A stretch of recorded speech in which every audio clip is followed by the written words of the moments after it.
आप सबको वेलफेयर सलाम। अभी तक आपने बहुत सारे इश्यूज़ पर बात सुनी, मुल्क के मसाइल पर आपने बात सुनी, मुल्क में क्या हो रहा है, कीमतों को लेकर के लोगों के हालात, सारी चीज़ें हमने सुनी। मैं इसको दोहराना नहीं चाहता हूँ।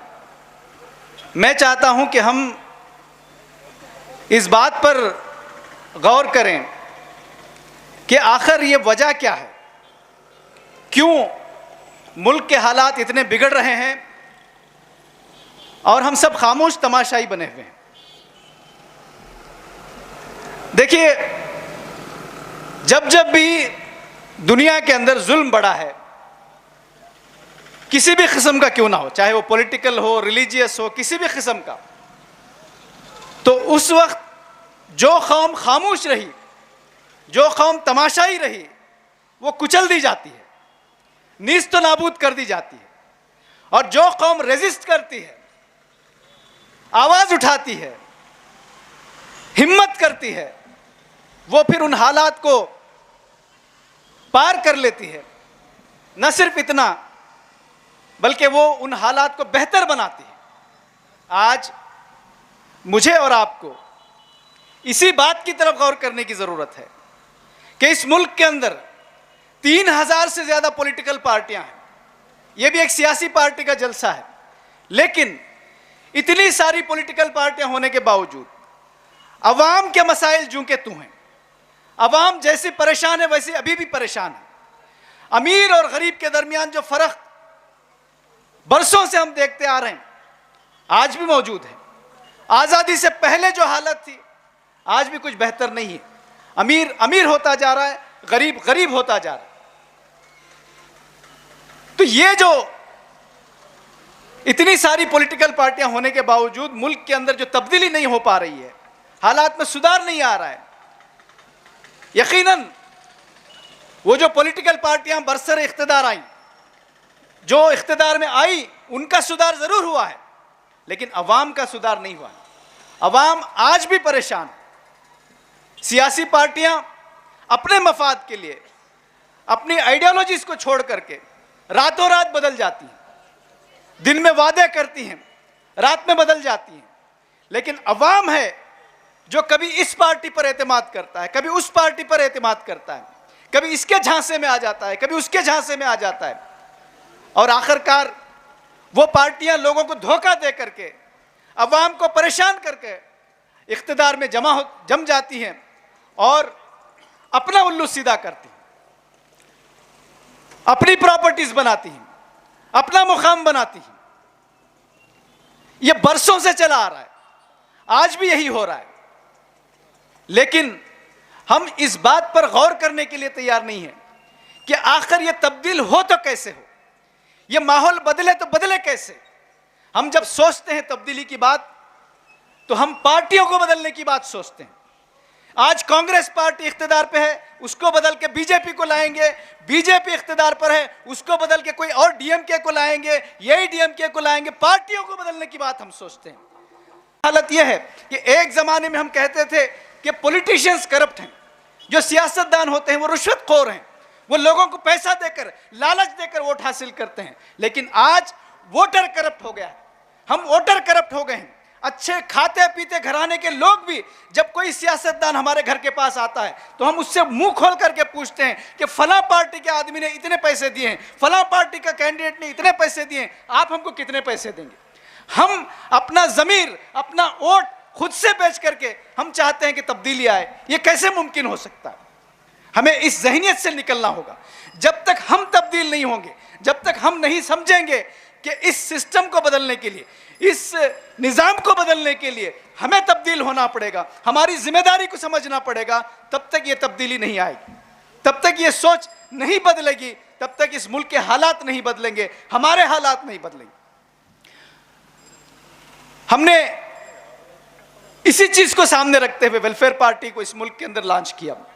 जैसा कि मैंने शुरू में कहा कि हजारों पॉलिटिकल पार्टियां इस मुल्क के अंदर मौजूद थी, लेकिन वेलफेयर पार्टी को इस मुल्क के अंदर लाने का मकसद यह था कि हम सियासत के साथ जो खिलवाड़ हो रहा है, सियासत के नाम पर जो लोगों के साथ खिलवाड़ हो रहा है, सियासत के नाम पर जो जेबें भरने का काम हो रहा है, सियासत के नाम पर जो लोगों पर जुल्म करने का काम हो रहा है, उसको खत्म करके सियासत के सही माने अवाम और हुकूमत के दरमियान नुमाइंदा बनने का जो काम है, यह सियासत है। अवाम को हुकूमत के पास जो उनकी अमानतें हैं वो अवाम तक पहुंचाने का पूरी ईमानदारी के साथ करने का जो काम है, इसको जो सियासत कहते हैं, यह कॉन्सेप्ट वापस हम लाना चाहते हैं। इसी के लिए वेलफेयर पार्टी को दोबारा लाया गया।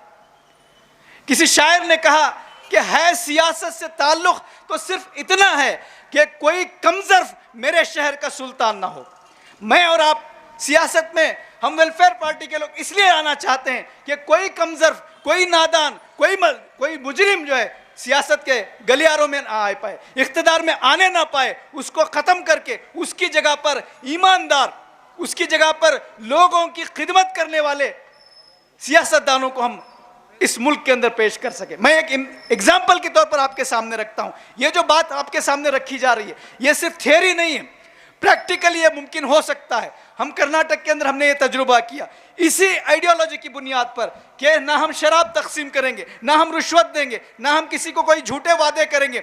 हमने सिर्फ ये वादा किया कि अगर आप हमारे नुमाइंदे को चुनकर लाते, अगर आप उसको कामयाब बनाते, तो वो नुमाइंदा आपके और हुकूमत के दरमियान जो हुकूमत की जो स्कीमें हैं, जो सहूलतें आपको मिलनी चाहिए, पूरी ईमानदारी के साथ आपको पहुंचाएगा। इस वादे के साथ हमने लोगों के सामने 125 लोगों को पंचायत के अंदर मैदान में उतारा। किसी को कोई रिश्वत नहीं दी। बड़ी बड़ी पॉलिटिकल पार्टियां अपनी चालें चलती रही, लेकिन हमने अपनी मुख्तसर सी मुट्ठी भर लोगों को लेकर के इस आइडियोलॉजी के साथ हम मैदान में उतरे।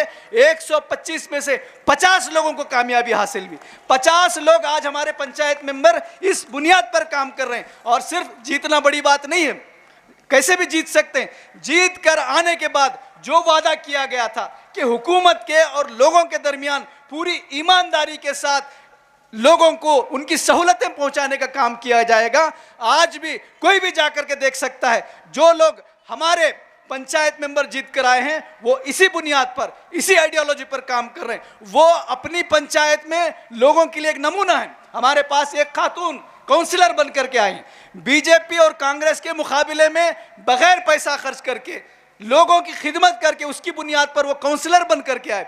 आज वो पूरे शहर में, उस शहर में 31 काउंसलर मौजूद हैं। उन 31 काउंसलरों में एक खातून, वेलफेयर पार्टी की खातून, बिल्कुल मुनफरिद है, अलग है, इसलिए कि वो रुश्वत लेते नहीं हैं, वो रुश्वत देते नहीं हैं। वो लोगों का काम करने के लिए लोगों को ऑफिसों के चक्कर लगाने पे मजबूर नहीं करते हैं। वो काउंसलर लोगों को अपने घरों के पास या उनके घर के पास जाकर के उनका काम करके देते हैं। अभी हाल ही में हमारे काउंसलर को 11 घर मिले गवर्नमेंट की जानिब से लोगों में तकसीम करने के लिए। इसी तरह दूसरे काउंसलरों को भी 10, 11, 12 ऐसा घर मिले। तो हम उन काउंसलरों ने लोगों को घर देने के लिए, किसी ने 50,000 की रिश्वत मांगी, किसी ने 25,000 की रिश्वत मांगी। हमारी काउंसलर ने अपने मोहल्ले का सर्वे किया और जो सबसे ज्यादा मुस्तहिक था उसके घर तक जाकर के उस घर के पेपर्स को पहुंचा कर आए। ये तब्दीली है, ये फर्क है। अगर सियासत हमारे हाथ में आती है, अगर इख्तिदार हमारे हाथ में आता है, तो हम तब्दीली ला सकते हैं। तब्दीली मुमकिन है। अगर हम खामोश हाथ बांध के बैठे रहेंगे, अगर हम ये सोचते रहेंगे कि हम मुट्ठी भर लोग क्या कर सकते हैं, हमसे क्या होगा, तो ये ऐसा ही जुल्म चलता रहेगा। मुजरिम, उचक के चोर ऐवानों में बैठ करके हमारे ऊपर फैसला करते रहेंगे, हमारे लिए कानून बनाते रहेंगे और हमको उन चोर, उचक्कों, मुजरिमों के कानून पर आंख बंद करके चलना पड़ेगा। हम उसके खिलाफ बात करेंगे, तब भी हमको उठा करके जेल में डाला जाएगा। इस हाल को बदलना है, इस माहौल को बदलना है, आपको खड़े होना है। सियासत किसी के बाप की जागीर नहीं है, सियासत किसी की जायदाद नहीं है। ये हमारा हक है, ये हमारा हक है। हम में से जो लोग इसको ईमानदारी के साथ करने की सलाहियत रखते हैं, उनको खामोश नहीं बैठना चाहिए, उनको खड़े होना चाहिए। चाहे वो मर्द हो, चाहे वो खातून हो, हर एक को चाहिए कि वो सियासत की इस अहमियत को समझे, सियासत के इस सिंपल डेफिनेशन को समझे कि सियासत का मतलब हुकूमत और अवाम के दरमियान पूरी ईमानदारी के साथ नुमाइंदगी करने का नाम सियासत है। सियासत का नाम जेब भरने का, सियासत का नाम प्रॉपर्टियां बनाने का जो बनाकर रख दिया गया है, उस कॉन्सेप्ट को तोड़ करके हमको सियासत के इस कॉन्सेप्ट को लोगों के दरमियान लाना है। और यही काम करने के लिए वेलफेयर पार्टी इस मुल्क के अंदर कायम की गई। हम जो वैल्यूज़ की बात करते हैं, हम जो अक़दार की बात करते हैं, वो अक़दार का मतलब यही है कि अगर आप हमको चुन कर लाते हैं, अगर आप अपने नुमाइंदे बनते हैं, तो हमारा नुमाइंदा दूसरी पॉलिटिकल पार्टियों के नुमाइंदे से फ़र्क इस मानों में रहेगा कि वो लोगों की खिदमत करने वाला होगा।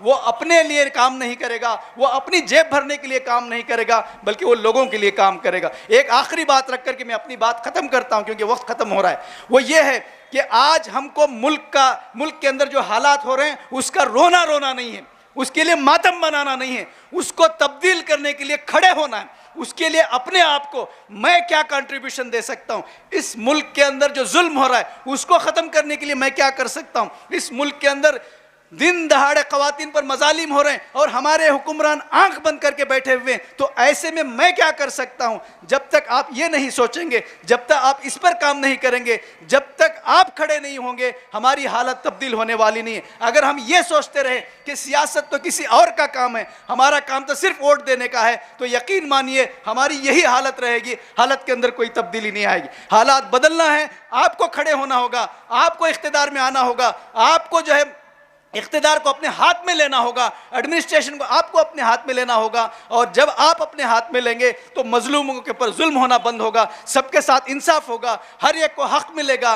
ये जब तक नहीं होगा तब तक कि कोई तब्दीली इस मुल्क के अंदर नहीं आ सकती। तो मैं आप सबसे यही गुजारिश करता हूँ कि वेलफेयर पार्टी के इस कॉन्सेप्ट को समझने की कोशिश कीजिए। ये किसी एक पार्टी का हमारा एजेंडा नहीं है कि हम अपनी पार्टी की तरफ दावत दे रहे हैं, हम आपको इस बात की दावत दे रहे हैं कि आप खड़े हो जाएं। हर सियासत हर एक का हक है। सियासत मजलूम और जुल्म होते हुए देखते हुए खामोश बैठने का नाम नहीं, बल्कि उनको इंसाफ दिलाने का नाम सियासत है। और ये काम हम में से हर एक को करना है, बिलखुसूस नौजवानों को इस वक्त खामोश बैठना नहीं है, बल्कि उनको खड़े होना है। मुल्क के इन हालात के अंदर तब्दीली लाने की ज़रूरत है, और वो तब्दीली हम ही ला सकते हैं।